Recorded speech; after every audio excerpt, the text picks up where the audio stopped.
Well, hello, everyone. I'm so pleased to take part in this panel. And today I will be presenting on the poetry of contemporary American poet, Joy Harjo. So interspersed throughout her memoir, Poet Warrior, Joy Harjo writes about Girl Warrior, who we come to discover as a figure she's created to represent her own identity and history, peppering her thoughts and actions throughout the book like explanatory interludes. In one of Time's rooms, a place she liked to visit, she played, as all babies do, with sunlight on her fingers. She was a tiny weaver, a dreamer. Informed by her membership in the Muskogee Creek Nation, Harjo's poetry is born from the lineaments of Indigenous American histories, rites, and rituals, marrying the textile arts of material culture with the poetic line. This paper draws upon poems from An American Sunrise and Weaving Sundown in a Scarlet Light, 50 poems for 50 years, to explore how Harjo uses woven materials to enact intellectual inquiries of cultural, ceremonial, and sacred memory, back from when time threaded earth and sky. So I'd like to begin with Harjo's most recent volume, Weaving Sundown in a Scarlet Light. This is essentially Harjo's curated or selected poems version of her work to date, and it marks the culmination of her time as the 23rd Poet Laureate of the United States. The title of the volume instantly attunes us to how foundational the act of weaving is to her poetic practice, one that suggests overlapping thematical underpinnings of wovenness, textility, memory, and material culture. Through positioning of these broader themes, Harjo's ideas of texture, textile, and the weaving together of text evolve notions of interchangeability from text to textile and from textile to text. Attending to the specificity of her language, weaving is a term that she returns to repeatedly, anchoring the reader through imagery which covers the interlacement of her own ethnic descent, comprised of both Indigenous nation and European roots, with the orality of text. And because Indigenous poems first began and were transmitted orally, these complex texts first lived and were conjured and therefore retained in memory. Storytelling, narratives, and information in all of their forms were sewn into tapestries, quilts, and other items central to the art of communication and preservation, acting as both disseminators and protectors of thought, and constituting a preponderance of expression through material culture. These express the complexity and depth of both literary and artistic skills rooted in ceremony, tradition, and ritual. In the case of Harjo, it is the act of speaking in concert with fabric and textiles on which memory and history depend. And to greater elaborate this point, the sense that even our own bodies are fashioned from this notion of interwovenness and textility. It is the only way I know how to breathe, an ancient chant that my mother knew came out of a history woven from wet, tall grass in her womb. Weaving is also rooted in archetypical mythology and origin stories, further developing the notion of interlacement of wisdom, ingenuity, and skill from the gods. The significance of sundown as a place of liminality follows suit, where the diminishing light into darkness and obscurity can bring greater clarity to our observational skills to intensify our senses. It is a time when light and dark brush up against each other, where seams and seamlessness converge, like the gods weaving against sundown in a scarlet light. Harjo also draws upon color, and the semiotics of color play a vital role in how the reader observes and experiences these sensations. For her, red, and in this case, primarily scarlet, is an essential and emblematic color in her aesthetic spectrum, connoting both temporal and emotional valences that we commonly understand as signifying love, passion, and anger, but also strength, courage, vividness, and vitality. The notion that the earth has turned scarlet through fierce belief after centuries of heartbreak and laughter. Next, the role of memory. Memory is interwoven atop these emotional valences, in particular, those associations of sadness, fear, elation, and love. In this way, textility offers a permanence in what has historically and culturally over the last few centuries been shifted towards the ephemeral or the impermanent. And in this case, a threatened landscape and an existence bearing the repercussions of colonization and displacement. Harjo includes a map in An American Sunrise where she traces a single trail of tears from Talladega, Alabama to Fort Gibson, Oklahoma. This single trail may be interpreted as one thread or one strand, so that if we imagine the trail of tears in which Harjo's family was forcibly removed from their own homes and lands from the southeastern United States to what is now the state of Oklahoma, if we acknowledge this as comprising both metaphorical and physical acts of weaving, as freely flowing pathways created by the movement or flow of people, as those people deposit themselves into areas, a veritable diaspora spins outward to create a pattern of connectivity. And what is produced are currents and a multiplicity of trails. In other words, a woven web. Annie Albers contextualizes textiles as the antithesis to architecture, in that they belie fixation and permanence, and are therefore suited to a nomadic life and purpose. By the nature of their fluidity and movement, we can see how they change and may be adapted to different situations. And we readily identify this in both the materiality of the object and in the circumstances of the people using it. Yet, like architecture, they retain a distinct identity, as opposed to metals or clay in which parts are absorbed into an entity. In this way, textiles are transmutative. They have an ability to transform and to adapt, particularly when addressing the tensions in negotiating the burdens of the past. And these twists and turns, wrought into knots, are also a kind of weaving and figure prominently in Harjo's poem, Washing My Mother's Body. So, building on the notion of knots and weaving, Washing My Mother's Body is an intensely personal poem of haptic experience in which Harjo demonstrates her versatility in marrying a mix of verse, stanza, and prose to create a lyric of gravitas and pathos. The title itself reveals what fundamentally become didactic and surprisingly practical elements of an elegiac poem, cleansing her mother's body with a washcloth, revealing each area section by section, gently and sensitively preparing it for burial.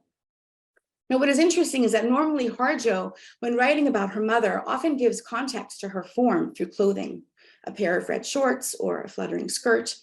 But here we are drawn closely into this intimate vignette where clothing is absent, replaced by the adaptative and transformative power of textiles. So in this elegy, inflected with a strong lyrical eye, the poet reimagines a scene which never transpired, a bathing ritual over which she feels immense sadness and guilt due to her own absence, but to which only poetry, the act of writing itself as a method of intricate handwork, crafting, and interwovenness, of committing this imagined scene into text, can bring resolution. Rather than explain the specificities surrounding her absence, Harjo reenacts a ritual through which she may circumvent grief and provide healing and relief to both herself and to her subsequent generations, with the satisfaction that she's moved through the careful motions and that her mother's body's been laid to rest properly. The implication here is due to the violence of colonization and what Harjo deems the immensity of the American Holocaust, which took the indigenous population at first contact from 112 million to currently 0.5% of the population of the United States.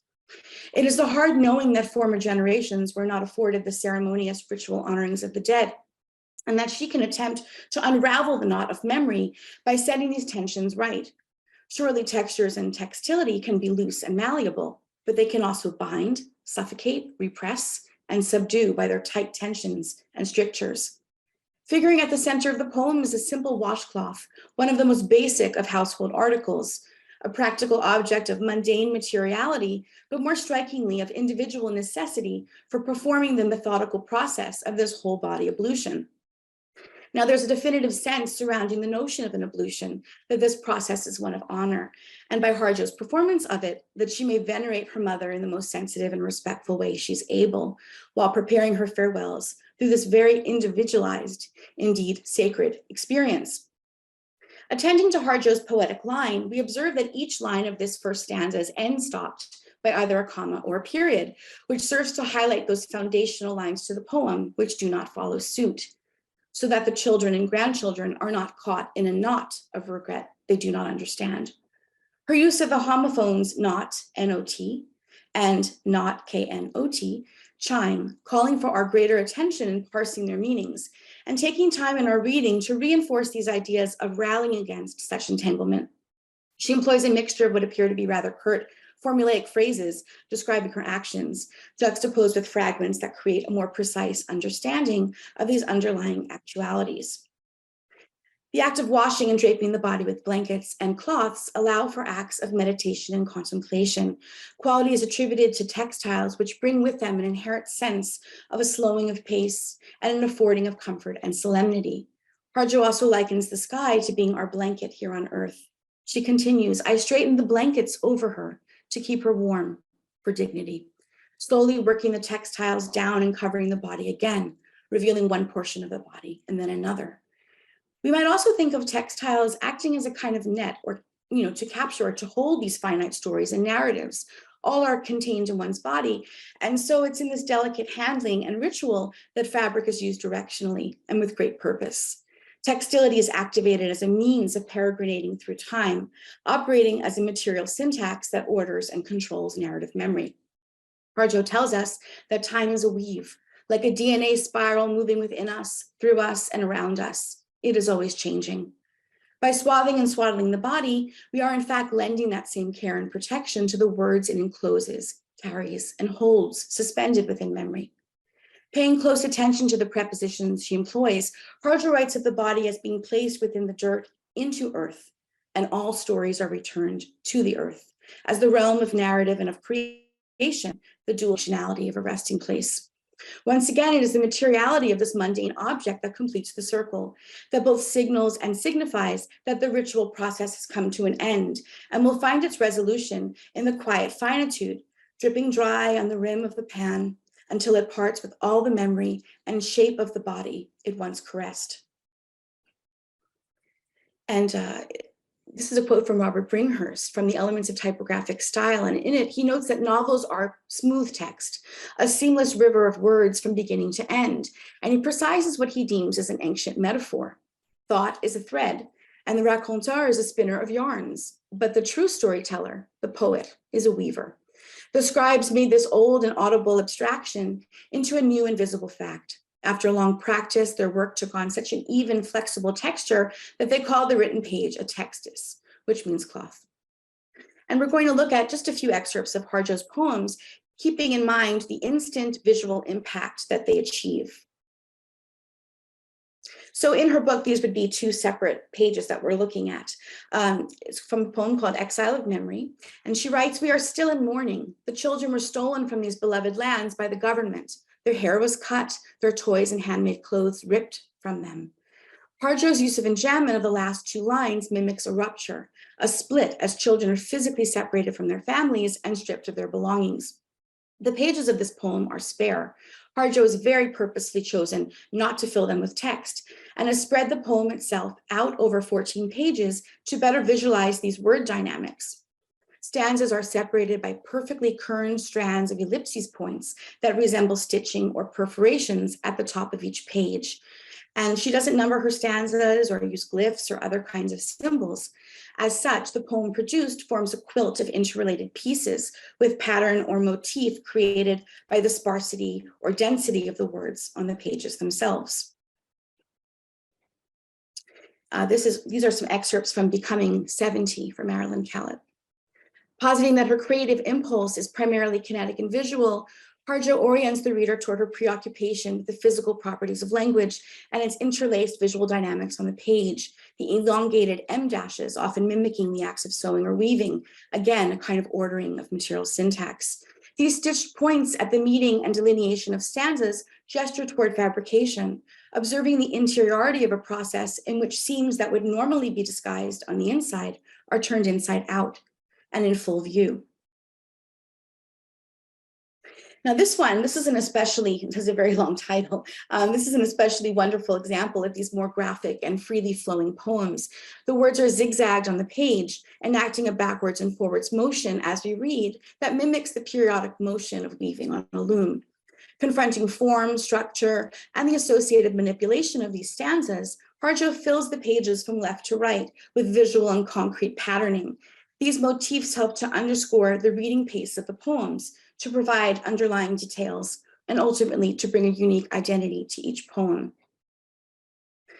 And so finally, I just want to close with this. Harjo reminds us that some of the most important stories are not comprised of words or found in poems or other modes of speaking, but in material culture and objects of use and beauty. And this is an excerpt from her poem Honoring, which I find very apposite in the context of today's panel. Let's remember to thank each maker of stitch and layer of pattern, the dyer of color, in the immense house of beauty and pain. Let's honor the maker. Let's honor what is made. Thank you.